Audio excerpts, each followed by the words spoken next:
You out there. My name is Gerald Okamura. Most of you know me as the bad guy, and I am the bad guy. Take that to the bank. Hola amigos, welcome to another exciting episode of Taboo's Comics and Kicks. So this man that I have the honor of having to the left of me is a proud martial artist, stuntman, actor.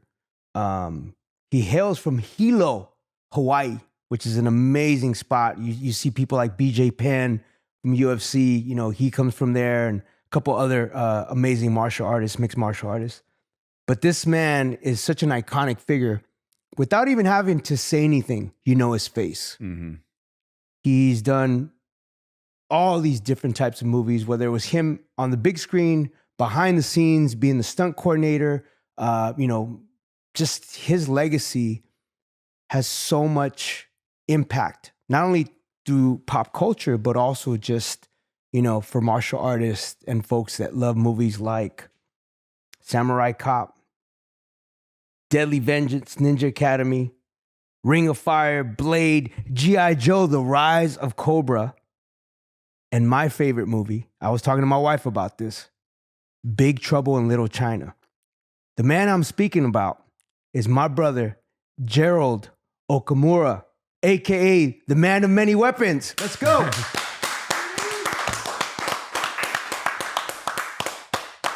Wow. Thank you for inviting me. It's been, to me, it's just reversed. Mm-hmm. I know about your career. Yes, sir. I'm not a singer, but I would love to be one. But again, yes, I would love to entertain you with whatever you come up with, weapons, movie, TV, my career. I'm willing to share it with you. I have stories that go with each and every project. Yes, sir. So I think we'll have fun. Yeah. But number one, thank you for inviting me. It's an honor, man. Let's start you being in Hilo. What was the thing that brought you to LA to be able to pursue your acting career? It goes back to like 1958. I graduated from Hilo High School, and most of us really didn't have like a trade. So what they had going for us was that if you volunteer in the Army, they would guarantee you your schooling. So we came up, and we're not the first. This is the fourth all-Hawaii company. So it made up of all the islands. We had 5 platoons, one company. Right after high school, we got inducted into the Army 4th of July. Yep. So from Hilo, messed around a little bit, enjoying the graduation, and then took off for Schofield Barracks. So I had 3 years of enlisted in the U.S. Army. I went to school in Virginia for fixed-wing mechanic. My time in the military, the highlight was that I got orders to go to Korea. It's a hardship tour. So my last 13 months I spent in Korea, and that's when I picked up Taekwondo. So that was the first initial So martial going art. back to getting back to Hilo, I mean, for me, it was like playtime, Little League baseball mainly. Nice. Yeah. What position? Pitcher, catcher, first base, outfield. I was a third baseman. And back in Little League, you kind of played everything, right? Yeah, you kind of figured out what your spot They was, just right? move you around to figure out what you're good at. Yeah, I guess everybody pitched, right? Got a chance? Not everybody. Well, real quick, let me just kind of share with you. My dad, Yeah. okay, he played baseball. Nice. Okay, so one year, Major League Baseball brought an all-star team, and on that team was Babe Ruth. My dad at that time was a big stick as well as, so you talk about Ohtani being a two-way player. My dad was also a two-way player. Nice. He was a pitcher and a big stick. Well, when Babe Ruth came to visit Hilo, they had an all-star team, and he was striking out Babe Ruth. Wow, that's he was that good. There. That's amazing. So the manager comes up to my dad and says, look. You know, they didn't pay money to come see you strike out Babe Ruth. They came to see Babe Ruth hit a home run. So the next time he comes up to bat, I want you to give him one of those juicy fastball and let's see what he can do. And sure enough, next time Babe Ruth came up, bang, home run. Hooray. That's awesome. But that's the story that I share. My dad's in the Hall of Fame in Hilo. Nice. So again, for me, baseball and right now with the Dodgers and Ohtani, you know, it kind of reminds me of my dad. So yeah, I saw your daughter. Thank you for letting me share that with you. You know, to me, I'm very proud of that. Yeah. That thing that he did. That's awesome. I saw your daughter like mouth the words Babe Ruth. I guess he's shared that with you guys a couple of times, huh? That's awesome. Is there photos of that day with your father? There's a photo, not with Babe, but with the team and Babe. See, my dad wasn't the big guy, even though he was the big guy as far as I was concerned. But the manager actually is the only one that had a picture with the Babe. My dad was in a group picture with Babe. What year is this? Like the 20s? Oh, man, I don't know. Man, you're asking. But I'm just saying, like, when was Babe playing? Like in the 1920s, right? Yeah. Yeah. Could you know, the other story I want to kind of share with you now that you brought in my daughter and, you know, Grandpa and all that. He had a bat which he hit 100 home runs. I don't know what span, but he had 100 home runs with that bat. And he actually broke the bat, not all the way, but it split. So he was using that as a thing to decorate some of the balls. We got Babe Ruth's signature, screwed it on. Wow. The bat. That's Don't laugh, because man, I can kick myself in the butt, you know, screwing that ball on. Lou Garrett, you know. So we had 3 balls on the bat, baseball. And one of our trips, we went back, and my daughter says to Grandpa, "Where's that bat with the 3 balls on there?" He goes, "Oh, it's in the closet." And she went and looked. And back then, not knowing how to preserve the ball. Oh, yeah, the memorabilia, yeah. That thing looked like 3 brooms screwed onto the bat. Oh, no. Oh, yes. Oh, yes. So all the signatures were ruined. Yeah. Yeah, we got 3 brooms. That would have been like a meal, right? For the bat and the 3 balls, right? Yeah, Lou Gehrig, Babe Ruth. You get the 3 I forget who monsters the third person. It could have been my dad. I'm not sure. But just Babe alone is Oh, normally. Babe alone. Yeah. And you know the reason, after I shrunk, all that was left in signature was a big B.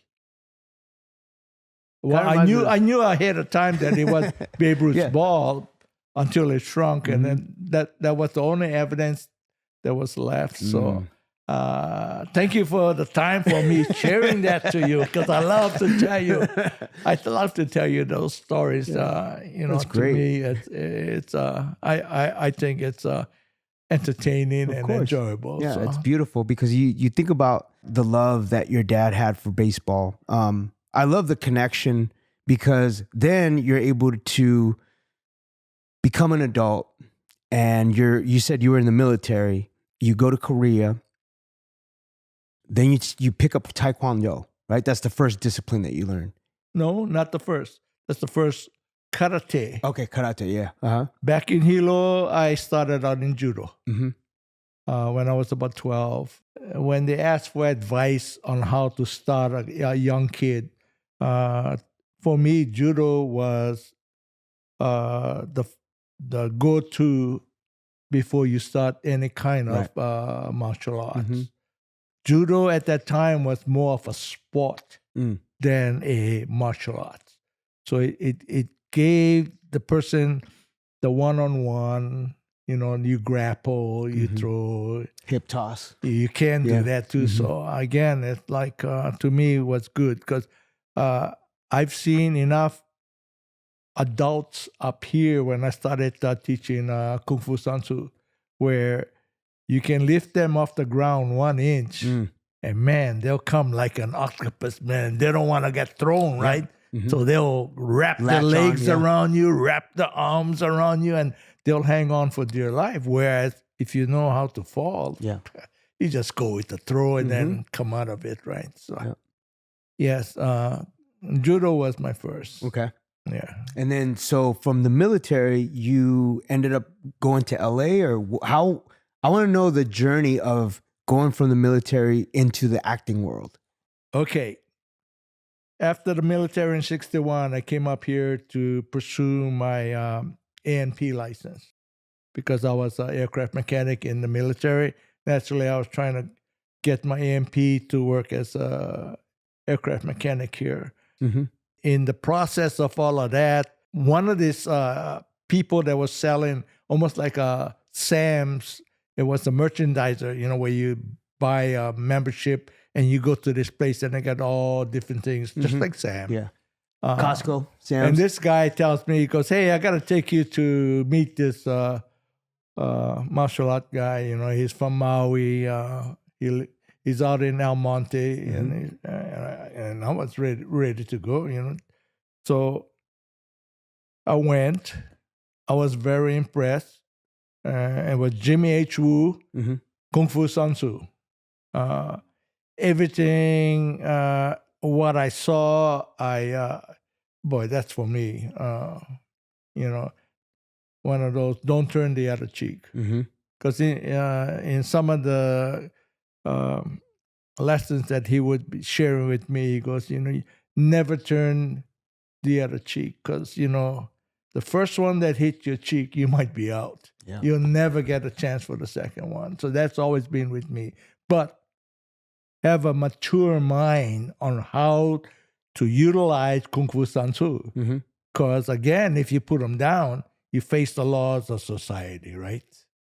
So again, for your loved ones, your family, yes, definitely. Yeah. Okay, so now getting closer to one day, Jimmy H. Woo calls me to his desk because I go in early, train. Yeah. Yeah, I'm usually the first guy there.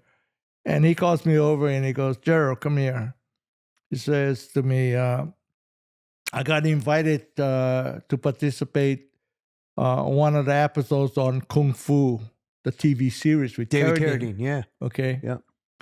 I didn't know anything about it. Had no idea that I was going in that direction because I was going to be an aircraft mechanic. Talks to me. He goes, tomorrow I want you to go to Warner Brothers, drive up. My name would be on the gate so you can drive in and all that. Had no idea. So naturally, I, not knowing, I said, oh yeah, okay, 6 o'clock report. So I go there, and just so happened, Mr. David Chow was the technical advisor at that time. And I went in, and just so happened, he was the first guy I ran into. And I explained to him, hey, Jimmy, can't make it. And he sent me, he goes, oh, fine. So that's how I started in the movie business. So it's television first. Television. Yes, sir. Television. Thank you. Yeah. You're pretty sharp. Yeah, man. Yeah, and the thing is, again, I had hair at that time.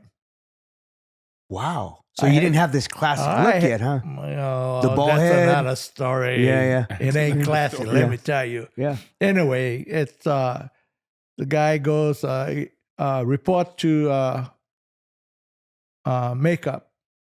No, I take that back. He said, report to wardrobe, get your wardrobe. Then report to makeup. And they go, wait. You have two choices. You can shave your head or we can put on a skull cap. Back then, not like today. The skull cap, it came down and you almost had to move around like Frankenstein. Right, 'cause it's when you wanted to turn, you couldn't turn your head. You got to turn your whole shoulder and that kind of thing. So 6 o'clock, I'm there. I got all that put on, got my wardrobe. And you sit around, like anything else. You wait for your turn. Hurry up and wait. And come lunchtime, they said, okay, we're breaking for lunch. I said, oh, what are we going to do? Do I get out of all this?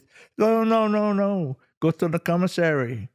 So I'm going to the commissary with my skull cap and my outfit. And, I was embarrassed not knowing the business and all that, Yeah, if you know the business, it's an everyday thing, right? Yeah. I mean, it's like, anyway, I go there, come back, and naturally you sit around and you wait your turn.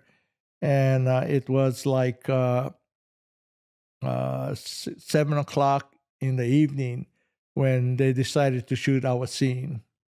So all day. Hours of waiting. Yeah. But that was my initial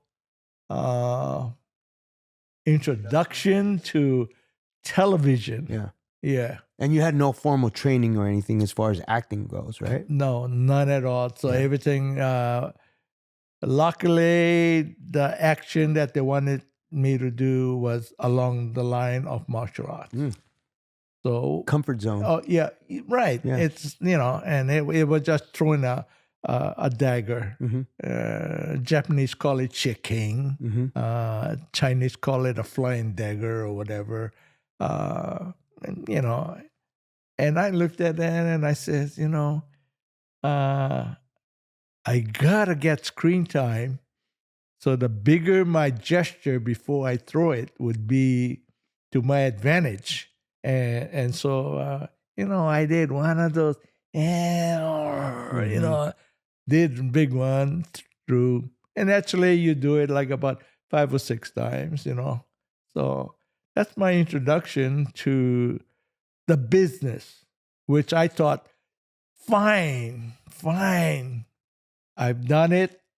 I wasn't expecting to follow up on it. Yeah. Is this in the 60s you mentioned? This is still in the 60s, or what year is this? This was in 76. 76. See, the thing is, there's a difference between when Kung Fu started on TV. Most of people will use 1972, but at that time they were shooting the 2-hour television movie. So it was 2-hour movies more than an hour TV series. Did you ever get introduced to Bruce Lee along the way? Oh, that's another. Oh, here we go. Want to hear I that want to story. hear that story. I'm just saying, obviously, he's the pinnacle of stars and martial arts. Let me just say, I never met Bruce. Oh, you never met him? Okay. But I met and worked with Brandon Lee, the son, right, in 2 projects. I also worked with the daughter, Shannon Lee, in 1 project. Isn't that funny? And the way I didn't get a chance to meet Bruce, when I was training in El Monte, one of the guys says, hey, every Sunday, this was a Saturday black belt class, and this guy comes up to me and he says, hey, you want to meet Bruce? Naturally, I want to meet Bruce. Who would say no? Who would say no? Yeah, but see, for me, and I don't know if it's only me, but there was this thing with the Chinese art. They didn't want other nationalities in. So it's a purist, huh? Pure form, yeah. So I felt this guy invited me, but not the group. So I told him, tomorrow you go there and you ask them if it was all right for him to invite me to come watch the class. And the following Saturday, he made like it was never brought up. So I took it as a no. Yeah. So that's how I never got a chance to meet Bruce. But boy, I had a chance to meet Brandon, which I thought When did you work with Brandon? What project was that? Showdown in Little Tokyo was the first, and I vaguely remember Rapid that one. Fire Oh yeah, was Rapid the second. Fire. In fact, they just had a screening last week on Rapid Fire. Yes, Brandon wasn't there, but boy, there was a lot of turnout on cast, crew, and stunt people. So for me, it was a very big reunion. Yeah. Meeting the people. You know, just being part of that journey of knowing that you contributed to a film with Brandon Lee before he passed away. You know, it's a beautiful sentiment because I always think of like the next generation of icons like a Bruce Lee. So to be able to have that under your belt, like it's a beautiful testament because it's a beautiful story that you guys celebrated that a couple of days ago, you know? And the thing, with Brandon, I was happy that he wasn't trying to fill Bruce's shoes. I think he wanted his own identity. Of course. His charisma was something different than Bruce's, which I like. Yeah. I call him a friend, even if I only met him on 2 projects. During that time, I don't communicate with him after all of that. But sometimes some people, when you meet them, it comes from here and it's reciprocated. Yes, sir. So it's not like I got to call you every day to keep that friendship. Yeah. I don't know why it happened with me and Brandon. So Was Brandon a good martial artist? I felt he was in the sense that, see, when you say that, it's a kind of twisted question in the sense that, is he a good martial artist for entertainment, or is he a good martial artist as a martial artist? And to clarify that, for me, it's like, how do you analyze a person as far as being good or bad or mediocre in the martial arts? Now, to be good in a movie, you see him on the screen, so you can tell, yeah, he's bad, but being in the martial arts, I didn't train with him, but his gestures and his movements, he can sell it in the movie. That's an art form within itself, yeah. Well, to me, it is. Some of those questions that come up like that, to me, it has a double-edged sword. Yeah. I think everybody differs, right? Let me ask you, speaking about martial arts, like who do you feel like you were inspired by?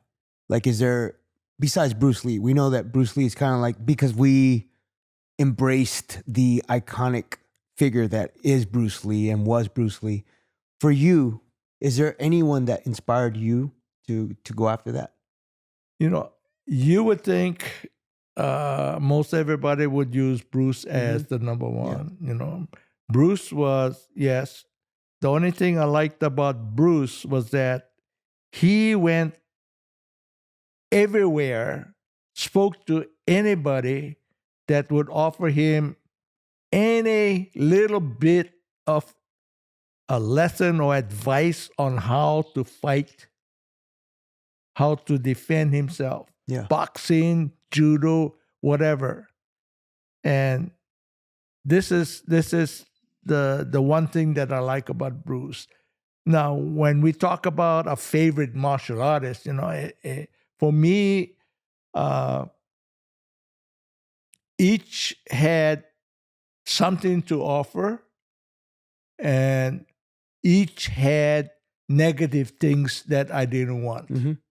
My instructor, Jim H. Rue, in the years training with him, he says to me, I want you to be a garbage disposal. you know, So gain all take everything, take everything. Yeah. take everything, because you never know what's good, what's bad until you try it out.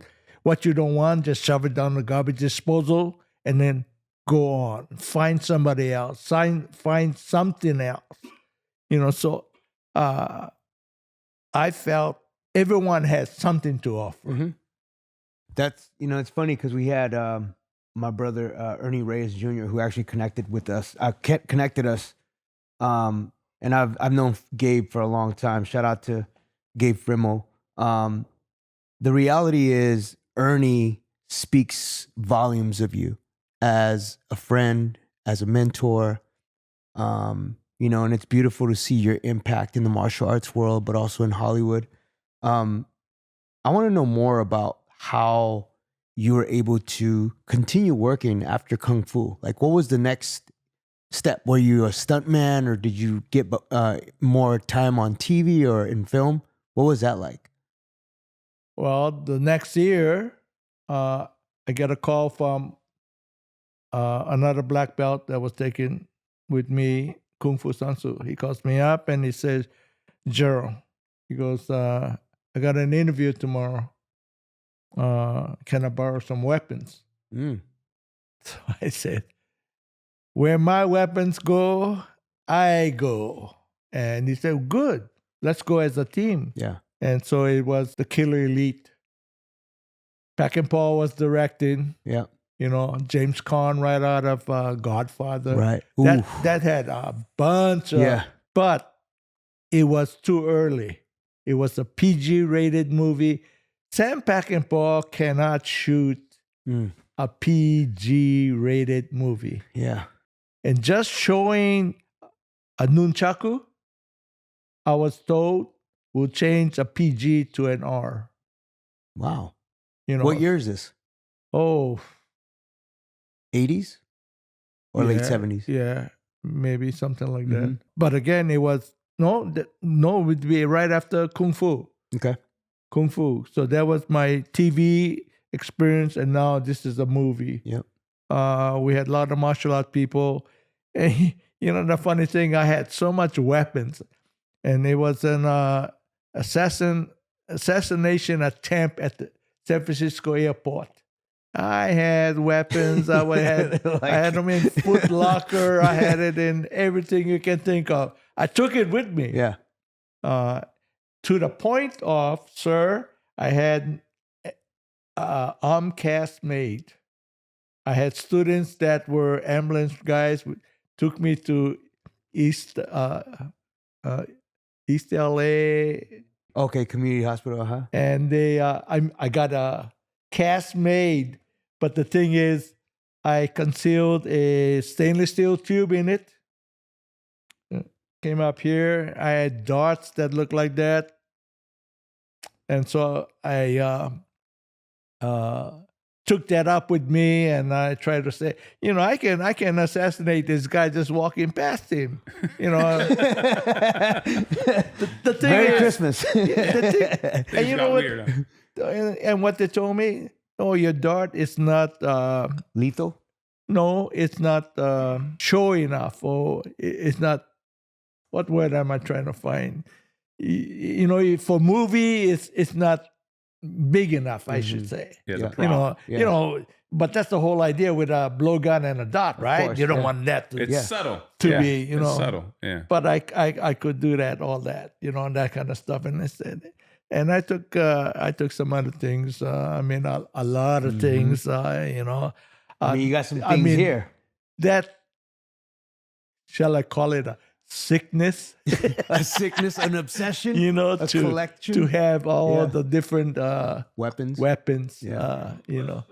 Yeah. A little bit. Let's talk about Mortal Kombat. Mortal Kombat. Because you have a connection with a street film, a Street Fighter film, yeah. right? Yeah. So, Well, this is something that I used in Mortal Kombat. And the way it started out with, I got introduced to come for an audition by Mr. Pat Johnson, which is the coordinator. He was also a coordinator for Karate Kid. Anyway, so he says, hey, Gerald, when you come tomorrow, bring some weapons. So I came up with something like this overnight. So you created this? Yeah, not the dirt. This was just Not the dirt. not the Not the dirt, dirt, not the but- dirt. This was Chinese. Yeah.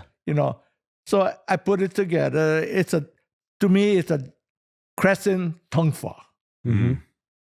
And, for me, I call it anything I want. Of course. Create it. Because really, no, most of the time I call it my toy. It's just a toy. Mm-hmm. But I took it and I got picked up as one of the fighters. And when I went there, they came up with this. This is your weapon.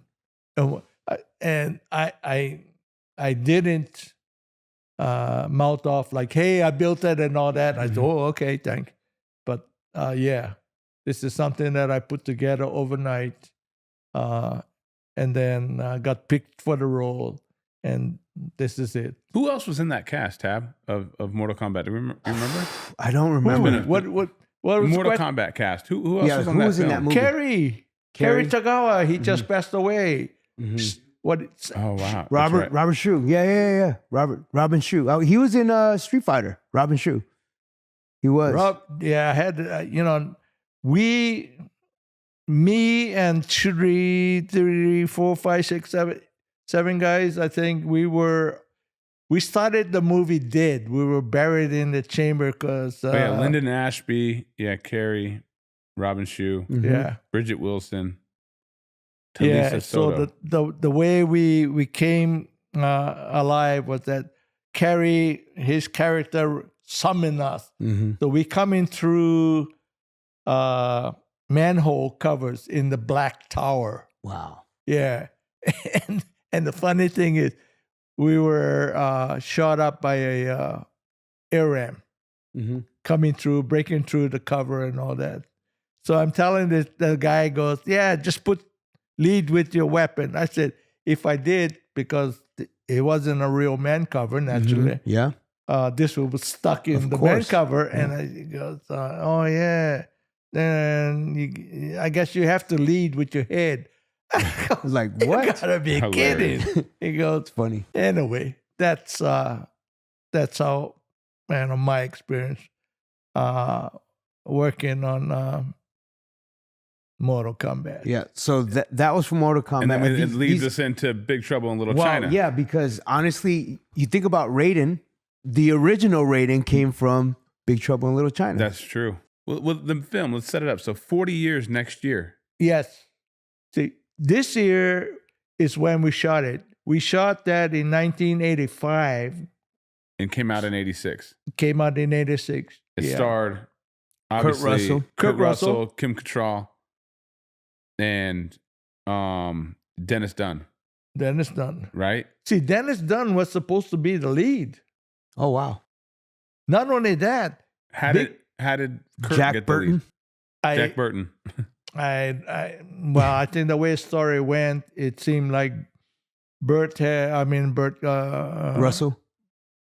Yeah, he had all the funny lines and all the His timing. gestures where I think Dennis was a little bit more serious. So yeah. the only funny part is that he was looking for his mail order bride that had the green eyes. You know? Right. Yeah. What's was- interesting about that movie, though, it cost between 19 and 25 million. They're not exactly sure, but it wasn't a big box office hit. It only made 11. It It only made bombed. It only made $11 million. But it It was such bombed. a cult classic. But how though. did it become a cult classic? After the movie run, when they started going to VHS, it's when it caught an audience. Mhm. Initially, in the theaters, man, it bombed. It bombed bad. Yeah. But like everything else, it seemed like the people that don't go to the theaters and they rent out, they watch it at home, they have more time to kind of, to me, enjoy Yes. the movie or analyze it a little bit more and all that kind of stuff. So I don't know. The movie has all kind of elements in it: fantasy, comedy, Science fiction. martial art, kick-ass kind of scenes in it. Even for me, the character that John gave me was kind of restricted me in participating in most fights, because there would be days that the PA, the production assistant, would come by and they said, John wants 8 guys. Okay. And, we had 17 stunt people, but we also had 80 black belt martial art background people. And they would say, okay, give me 8 guys. So I'd go with the 8. As soon as I get there, John would say, Gerald, you're too noticeable. You're too noticeable. Yeah. Go back, drink more coffee. That's funny. So I would lose out in participating in more fights. Yeah. The other guys would change wardrobe. If you were at Chang Sing with the yellow band and you would come back, they would go, okay, put him in Wing Kong red. Yeah. So they would be participating in more scenes than what I had. What was the name of the villain, the actor? The who? Lopan. What was his name, the actor? Oh, James Hong. James Hong. James Hong. Amazing actor. No, he was a great villain I mean, too. I still hate him. Even his voiceover work has been amazing. That guy Yeah. has been such an epic, iconic figure beyond what he did on Big Trouble in Little China. Oh. Shout out to him, man. Like, He goes way back to black and white days. exactly. Yeah.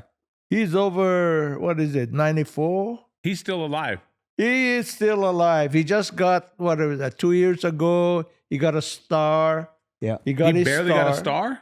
He got his star. Yeah, finally got his star.